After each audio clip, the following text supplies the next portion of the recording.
ألف لام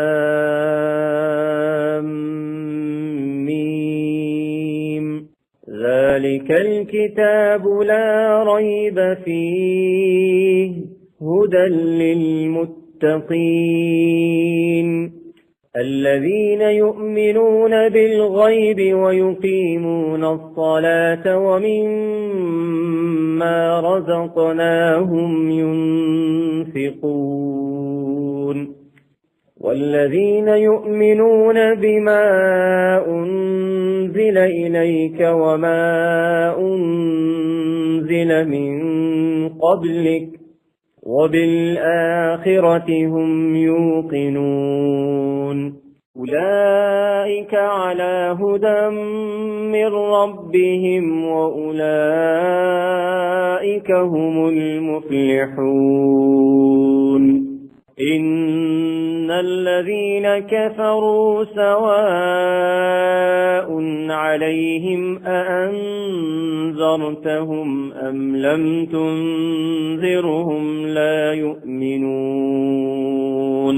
ختم الله على قلوبهم وعلى سمعهم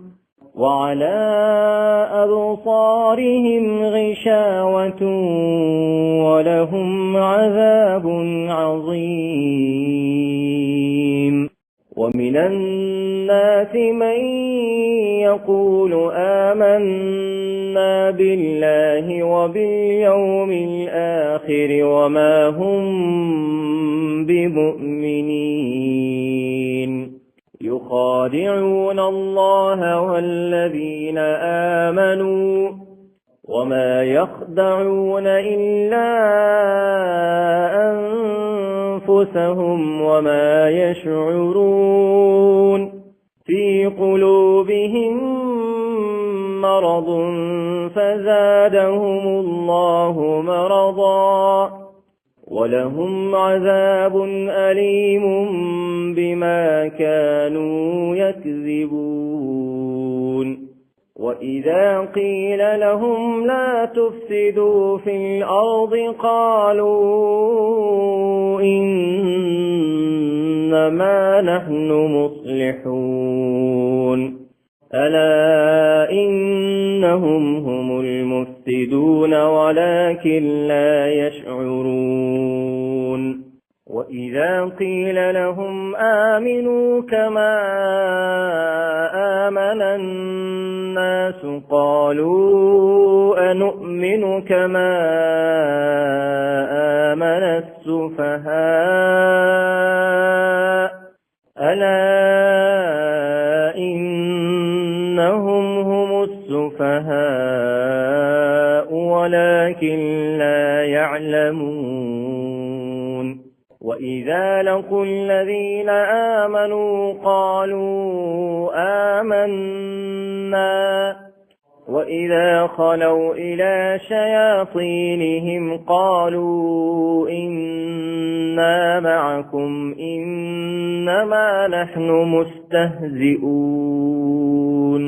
الله يستهزئ بهم ويمدهم في طغيانهم يعمهون أولئك الذين اشتروا الضلالة بالهدى فما ربحت تجارتهم وما كانوا مهتدين مثلهم كمثل الذي استوقد نارا فلما أضاءت ما حوله ذهب الله بنورهم وتركهم في ظلمات لا يبصرون صم بكم عمي فهم لا يرجعون أو كصيب من السماء فيه ظلمات ورعد وبرق يجعلون أصابعهم في آذانهم من الصواعق حذر الموت والله محيط بالكافرين يكاد البرق يخطف أبصارهم كلما أضاء لهم مشوا فيه وإذا أظلم عليهم قاموا ولو شاء الله لذهب بسمعهم وأبصارهم إن الله على كل شيء قدير يا أيها الناس اعبدوا ربكم الذي خلقكم والذين من قبلكم لعلكم تتقون الذي جعل لكم الأرض فراشا والسماء بناء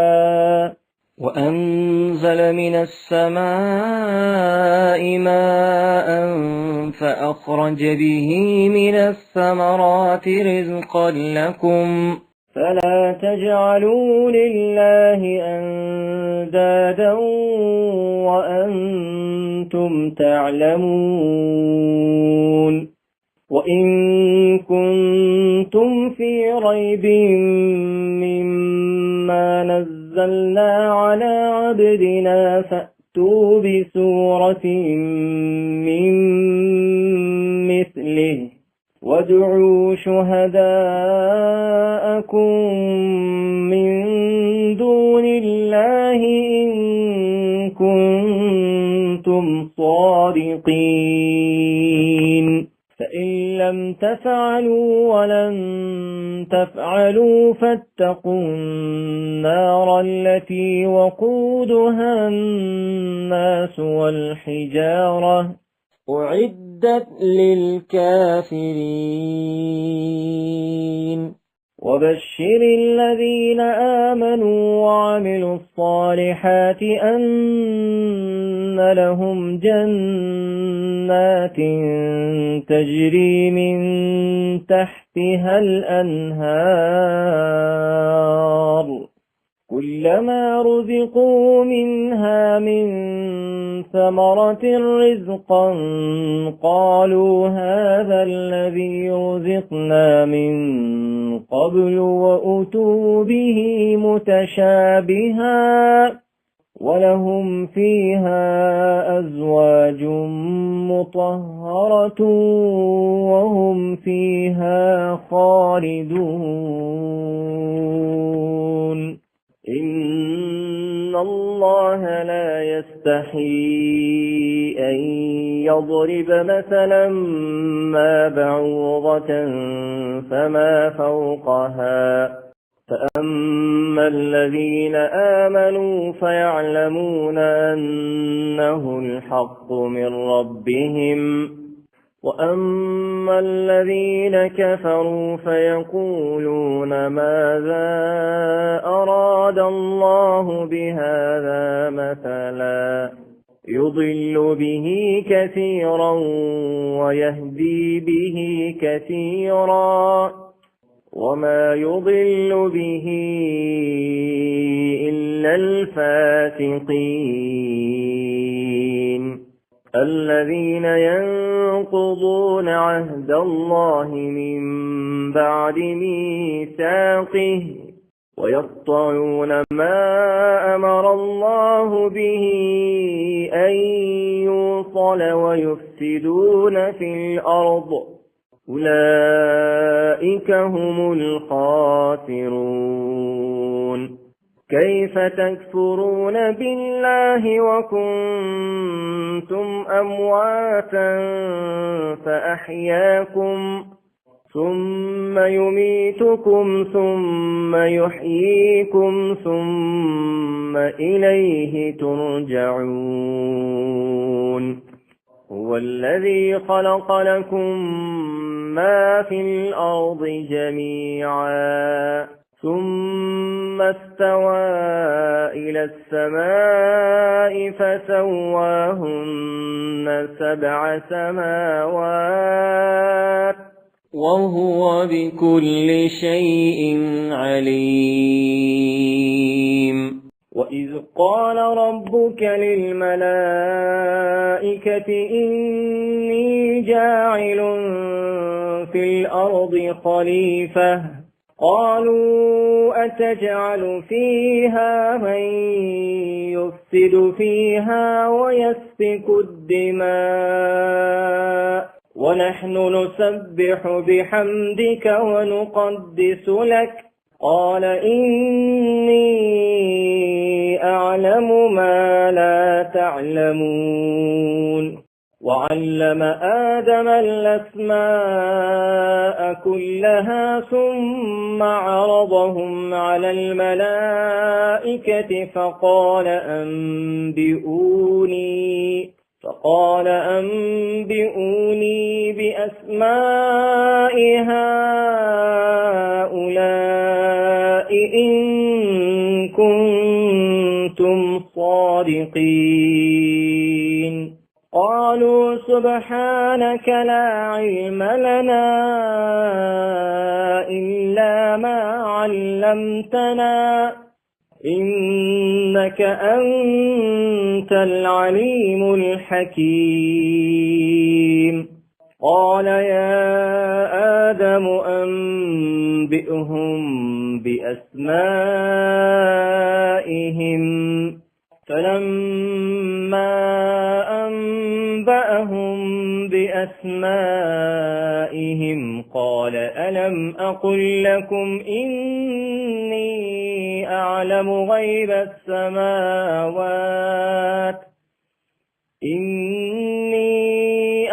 غيب السماوات والأرض وأعلم ما تبدون وما كنتم تكتمون. وإذ قلنا للملائكة اسجدوا لآدم فسجدوا إلا إبليس أبى واستكبر وكان من الكافرين. وقلنا يا آدم اسكن أنت وزوجك الجنة وكلا منها رغدا حيث شئتما ولا تقربا هذه الشجرة فتكونا من الظالمين. فأزلهما الشيطان عنها فأخرجهما مما كانا فيه وقلنا اهبطوا بعضكم لبعض عدو ولكم في الأرض مستقر ومتاع إلى حين. فتلقى آدم من ربه كلمات فتاب عليه إنه هو التواب الرحيم. قلنا اهبطوا منها جميعا فإما يأتينكم مني هدى فمن تبع هداي فلا خوف عليهم ولا هم يحزنون. والذين كفروا وكذبوا بآياتنا أولئك أصحاب النار هم فيها خالدون. يا بني إسرائيل اذكروا نعمتي التي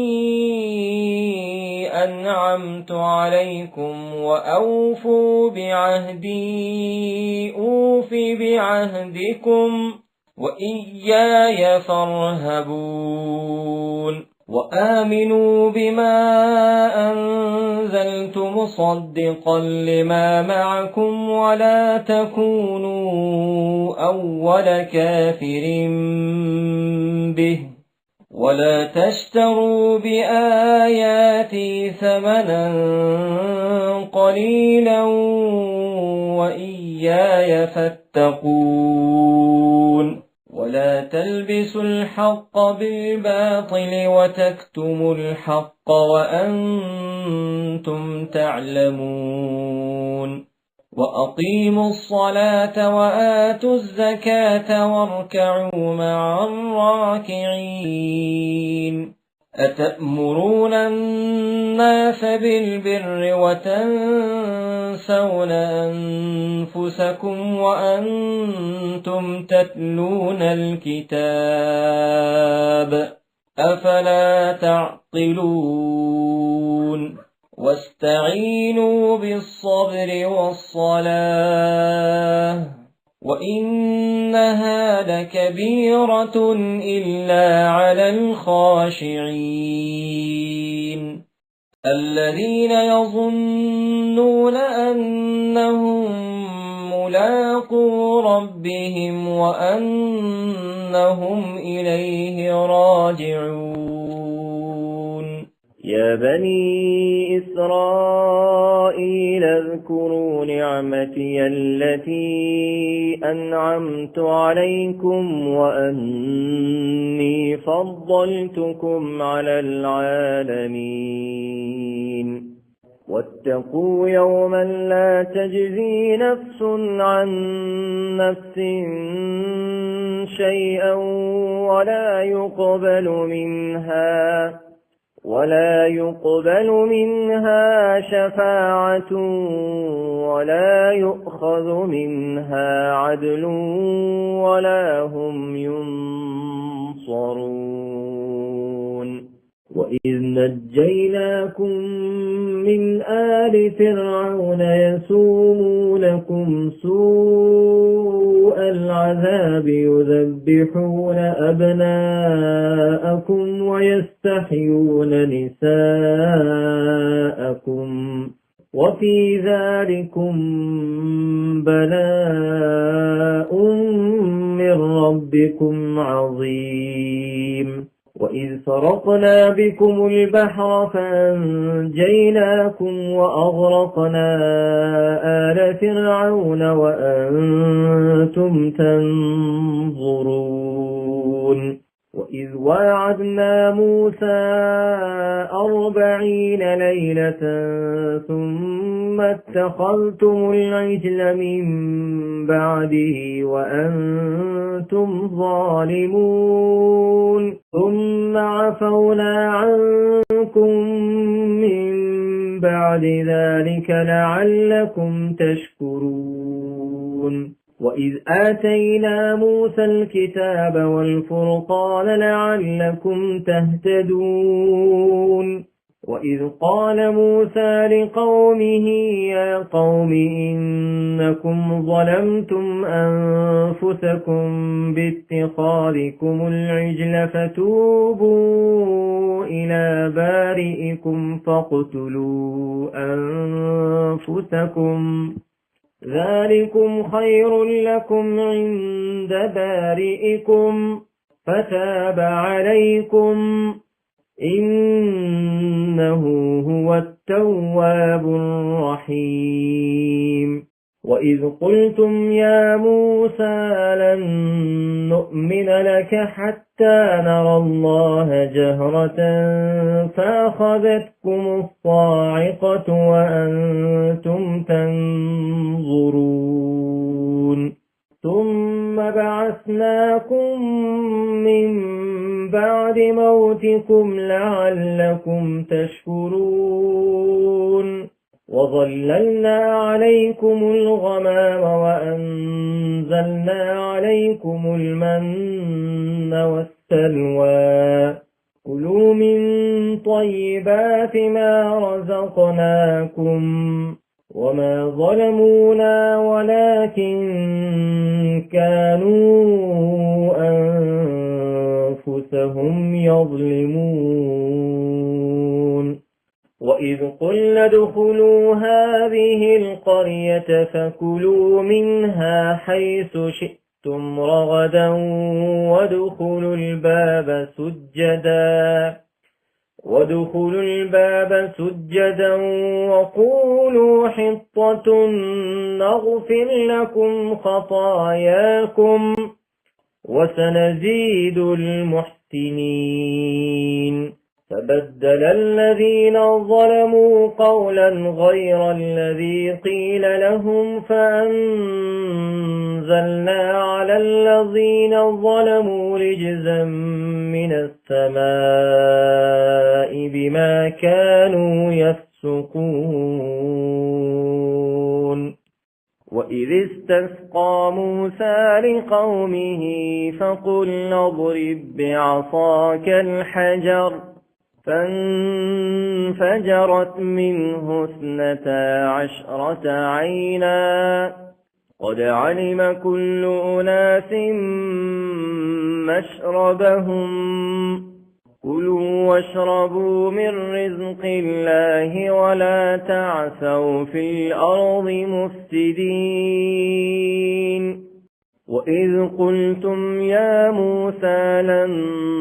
نصبر على طعام واحد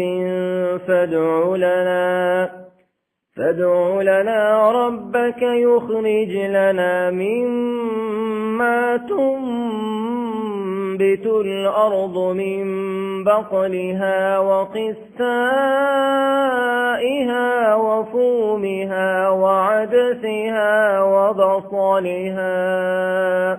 قال أتستبدلون الذي هو أدنى بالذي هو خير اهبطوا مصرا فإن لكم ما سألتم وضربت عليهم الذلة والمسكنة وباءوا بغضب من الله ذلك بأنهم كانوا يكفرون بآيات الله ويقتلون النبيين بغير الحق ذلك بما عصوا وكانوا يعتدون. إن الذين آمنوا والذين هادوا والنصارى والصابئين من آمن بالله واليوم الآخر وعمل صالحا فلهم أجرهم عند ربهم ولا خوف عليهم ولا هم يحزنون. وإذ أخذنا ميثاقكم ورفعنا فوقكم الطور خذوا ما آتيناكم بقوة واذكروا ما فيه لعلكم تتقون. ثم توليتم من بعد ذلك فلولا فضل الله عليكم ورحمته لكنتم من الخاسرين. ولقد علمتم الذين اعتدوا منكم في السبت فقلنا لهم كونوا قردة خاسئين فجعلناها نكالا لما بين يديها وما خلفها وموعظة للمتقين. وإذ قال موسى لقومه إن الله يأمركم أن تذبحوا بقرة قالوا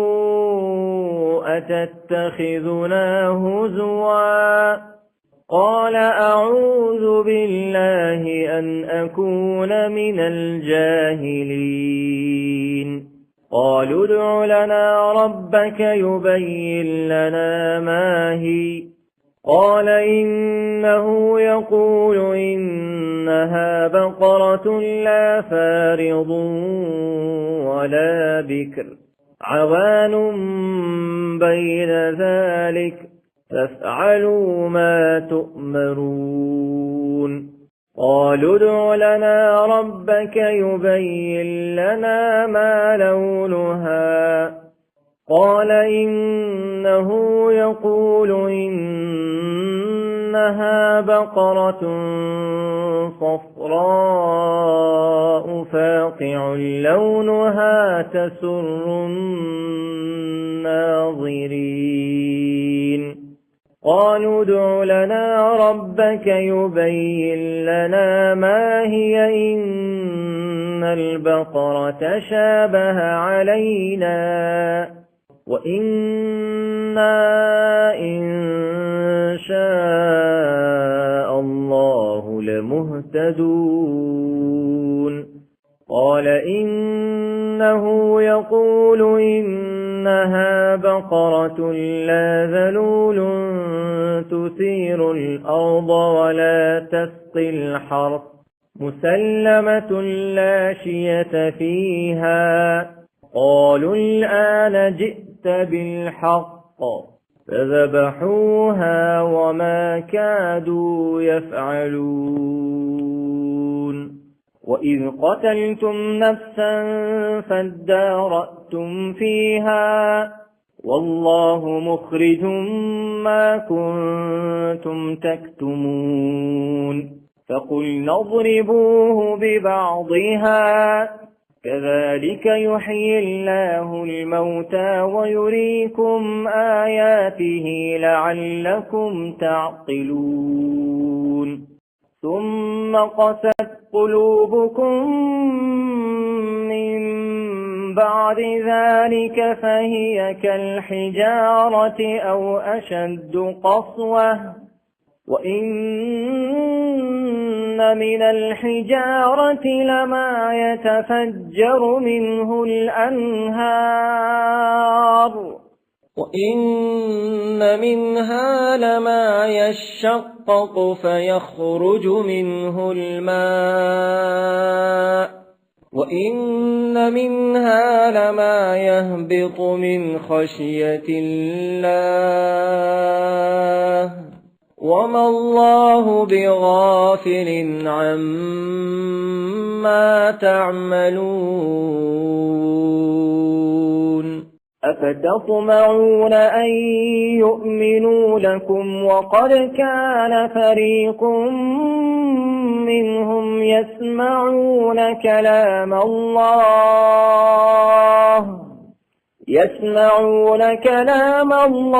ثم يحرفونه من بعد ما عقلوه وهم يعلمون وإذا لقوا الذين آمنوا قالوا آمنا وإذا خلا بعضهم إلى بعض قالوا أتحدثونهم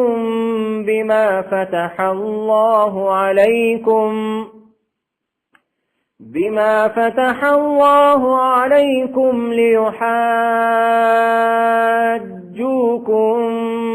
به عند ربكم أفلا تعقلون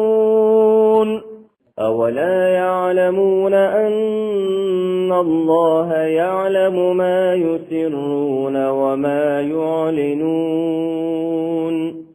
ومنهم أميون لا يعلمون الكتاب إلا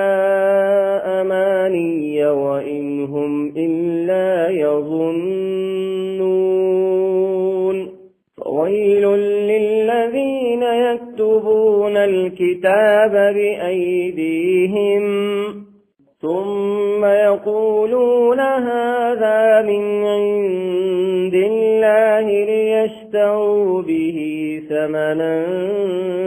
قليلا فويل لهم مما كتبت أيديهم وويل لهم مما يكسبون وقالوا لن تمسنا النار إلا أياما معدودة قل أتخذتم عند الله عهدا فلن يخلف الله عهده أم تقولون على الله ما لا تعلمون بلى من كسب سيئة وأحاطت به خطيئته فأولئك أصحاب النار هم فيها خالدون والذين آمنوا وعملوا الصالحات أولئك أصحاب الجنة هم فيها خالدون وإذ أخذنا ميثاق بني إسرائيل لا تعبدون إلا الله وبالوالدين إحسانا وذي القربى واليتامى والمساكين وقولوا للناس حسنا وأقيموا الصلاة وآتوا الزكاة ثم توليتم إلا قليلا منكم وأنتم معرضون وإذ أخذنا ميثاقكم لا تسفكون دماءكم ولا تخرجون أنفسكم من دياركم ثم أقررتم وأنتم تشهدون ثم أنتم هؤلاء تقتلون أنفسكم وتخرجون فريقا منكم من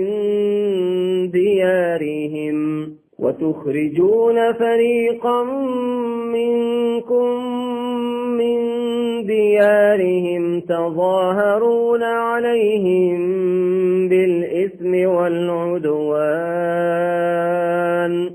وإن يأتوكم أسارى تفادوهم وهو محرم عليكم إخراجهم أفتؤمنون ببعض الكتاب وتكفرون ببعض فما جزاء من يفعل ذلك منكم إلا خزي في الحياة الدنيا ويوم القيامة يردون إلى أشد العذاب وما الله بغافل عما تعملون أولئك الذين اشتروا الحياة الدنيا بالآخرة فلا يخفف عنهم العذاب ولا هم ينصرون ولقد آتينا موسى الكتاب وقفينا من بعده بالرسل وآتينا عيسى ابن مريم البينات وأيدناه بروح القدس أفكلما جاءكم رسول بما لا تهوى أنفسكم استكبرتم ففريقا كذبتم وفريقا تقتلون وقالوا قلوبنا غلف بل لعنهم الله بكفرهم فقليلا ما يؤمنون ولما جاءهم كتاب من عند الله مصدق لما معهم وكانوا من قبل يستفتحون على الذين كفروا فلما جاءهم ما عرفوا كفروا به فلعنة الله على الكافرين بئس ما اشتروا به أنفسهم أن يكفروا بما أنزل الله بغيا أن ينزل الله من فضله على من يشاء من عباده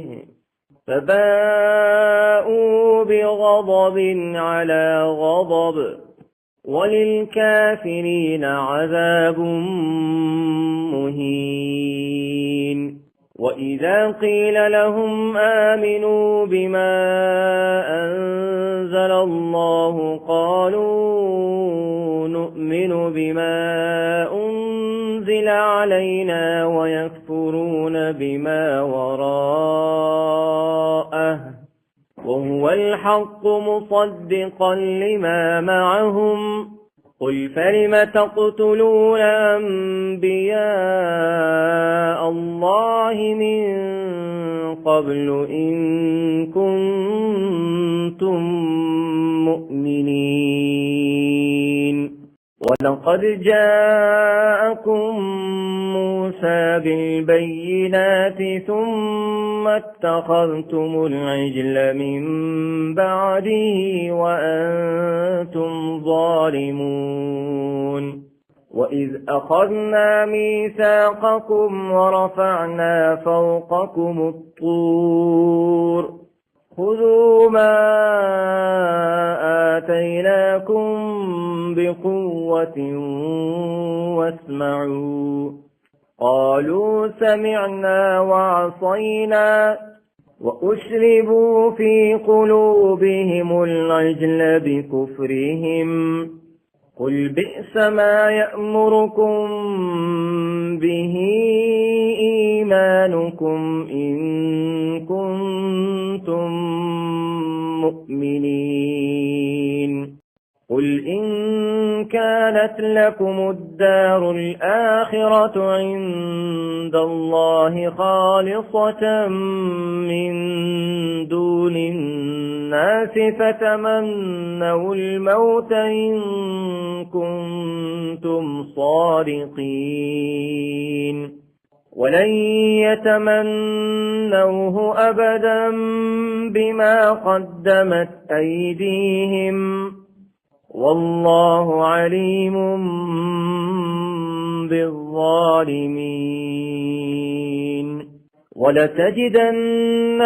أحرص الناس على حياة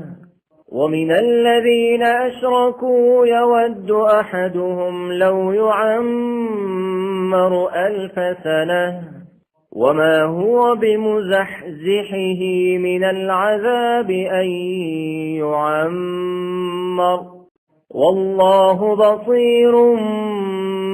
بما يعملون قل من كان عدوا لجبريل فإنه نزله على قلبك بإذن الله مصدقا لما بين يديه وهدى وبشرى للمؤمنين من كان عدوا لله وملائكته ورسله وجبريل وميكال فإن الله عدو للكافرين ولقد أنزلنا إليك آيات بينات وما يكفر بها إلا الفاسقون أو وكلما عاهدوا عهدا نبذه فريق منهم بل أكثرهم لا يؤمنون ولما جاءهم رسول من عند الله مصدق لما معهم نبذ فريق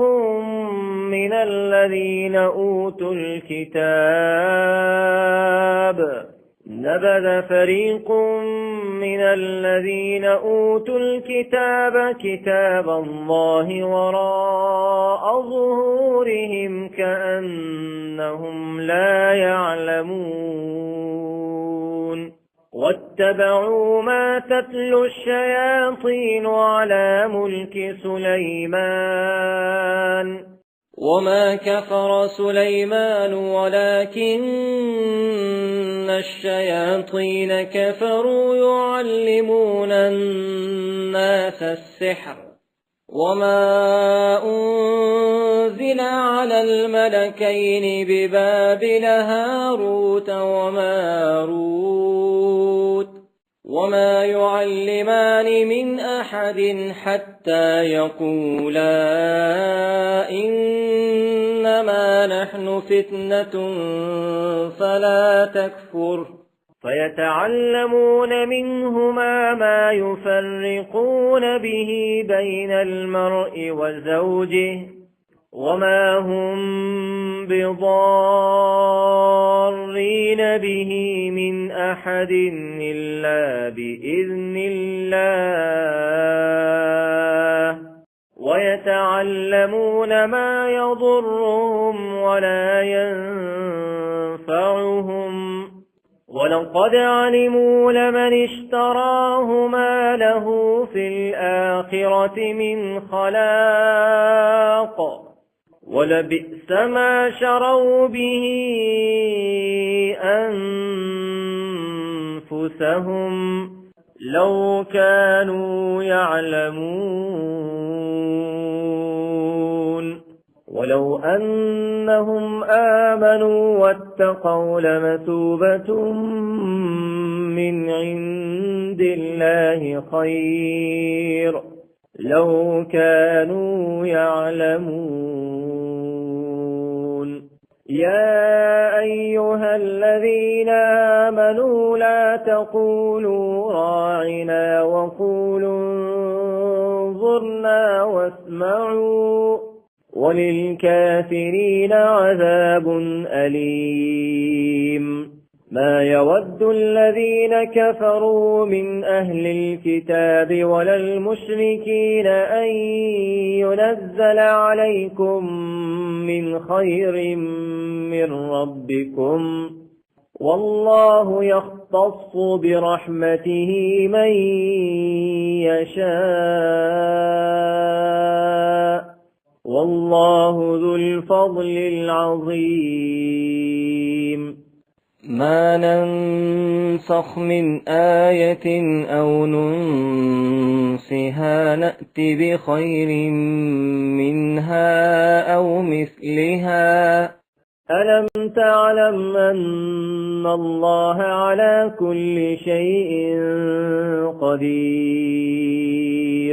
ألم تعلم أن الله له ملك السماوات والأرض وما لكم من دون الله من ولي ولا نصير أم تريدون أن تسألوا رسولكم كما سئل موسى من قبل ومن يتبدل الكفر بالإيمان فقد ضل سواء السبيل ود كثير من أهل الكتاب لو يردونكم من بعد إيمانكم كفارا حسدا من عند أنفسهم من بعد ما تبين لهم الحق فاعفوا واصفحوا حتى يأتي الله بأمره إن الله على كل شيء قدير وأقيموا الصلاة وآتوا الزكاة وما تقدموا لأنفسكم من خير تجدوه عند الله إن الله بما تعملون بصير وقالوا لن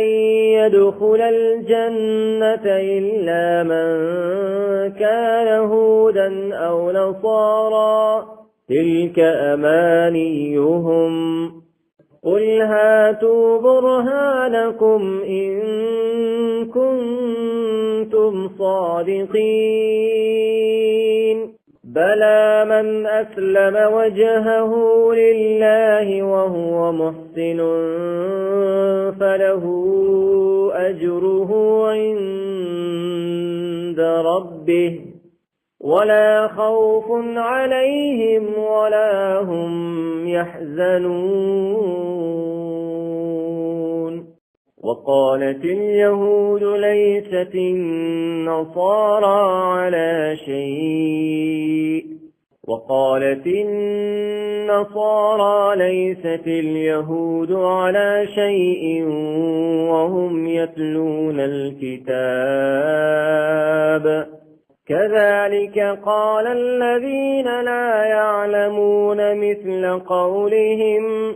فالله يحكم بينهم يوم القيامة فيما كانوا فيه يختلفون ومن أظلم ممن منع مساجد الله أن يذكر فيها اسمه وسعى في خرابها أولئك ما كان لهم أن يدخلوها إلا خائفين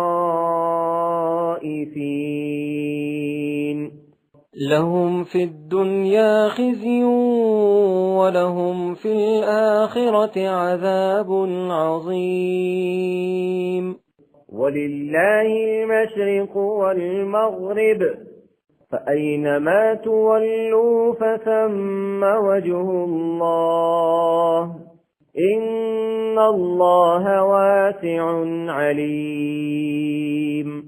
وقالوا اتخذ الله ولدا سبحانه بل له ما في السماوات والأرض كل له قانتون بديع السماوات والأرض وإذا قضى أمرا فإنما يقول له كن فيكون وقال الذين لا يعلمون لولا يكلمنا الله أو تأتينا آية كذلك قال الذين من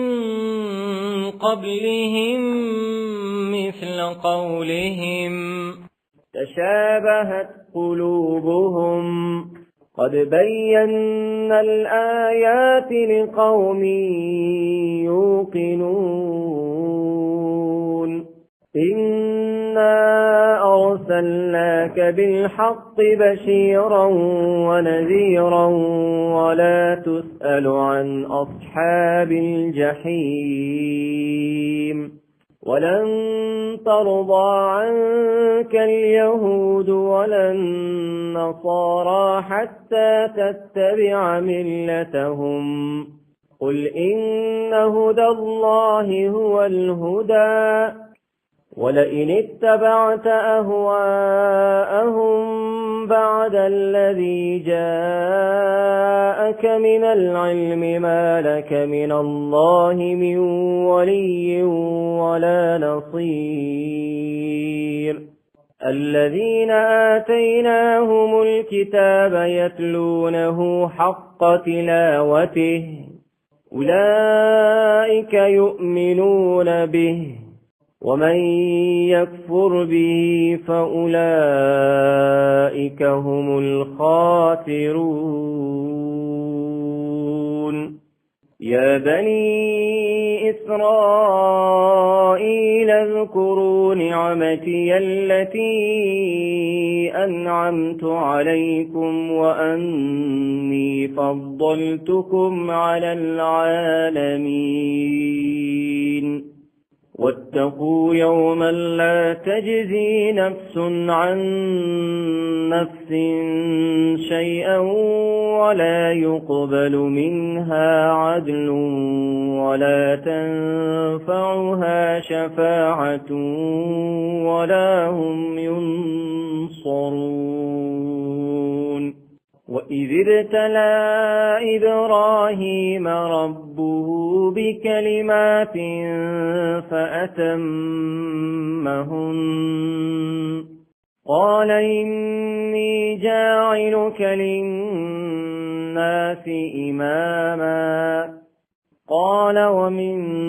ذريتي قال لا ينال عهد الظالمين وإذ جعلنا البيت مثابة للناس وأمنا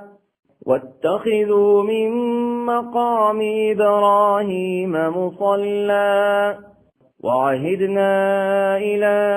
إبراهيم وإسماعيل أن طهرا بيتي للطائفين والعاكفين والركع السجود وإذ قال إبراهيم رب اجعل هذا بلدا آمنا وارزق أهله من الثمرات من آمن منهم بالله واليوم الآخر قال ومن كفر فأمتعه قليلا ثم أضطره إلى عذاب النار وبئس المصير وإذ يرفع إبراهيم القواعد من البيت وإسماعيل ربنا تقبل منا إنك أنت السميع العليم ربنا واجعلنا مسلمين لك ومن ذريتنا أمة مسلمة لك وأرنا مناسكنا وتب علينا إنك أنت التواب الرحيم ربنا وابعث فيهم رسولا منهم يتلو عليهم آياتك ويعلمهم الكتاب والحكمة ويزكيهم إنك أنت العزيز الحكيم ومن يرغب عن ملة إبراهيم إلا من سفه نفسه ولقد اصطفيناه في الدنيا وإنه في الآخرة لمن الصالحين إذ قال له ربه أسلم قال أسلمت لرب العالمين ووصى بها إبراهيم بنيه ويعقوب يا بني إن الله اصطفى لكم الدين فلا تموتن إلا وأنتم مسلمون أم كنتم شهداء إذ حضر يعقوب الموت إذ قال لبنيه ما تعبدون من بعدي قالوا نعبد إلهك وإله آبائك إبراهيم وإسماعيل وإسحاق إلها واحدا ونحن له مسلمون تلك أمة قد خلت لها ما كسبت ولكم ما كسبتم ولا تسألون عما كانوا يعملون وقالوا كونوا هودا أو نصارى تهتدوا قل بل ملة إبراهيم حنيفا وما كان من المشركين قولوا آمنا بالله وما أنزل إلينا وما أنزل إلى إبراهيم وإسماعيل وإسحاق ويعقوب والأسباط وما أوتي موسى وعيسى وما أوتي النبيون من ربهم لا نفرق بين أحد منهم ونحن له مسلمون فإن آمنوا بمثل ما آمنتم به فقد اهتدوا وإن تولوا فإنما هم في شقاق فسيكفيكهم الله وهو السميع العليم صبغة الله ومن أحسن من الله صبغة ونحن له عابدون قل أتحاجوننا في الله وهو ربنا وربكم ولنا أعمالنا ولكم أعمالكم ونحن له مخلصون أم تقولون إن إبراهيم وإسماعيل وإسحاق ويعقوب والأسباط كانوا هودا أو نصارى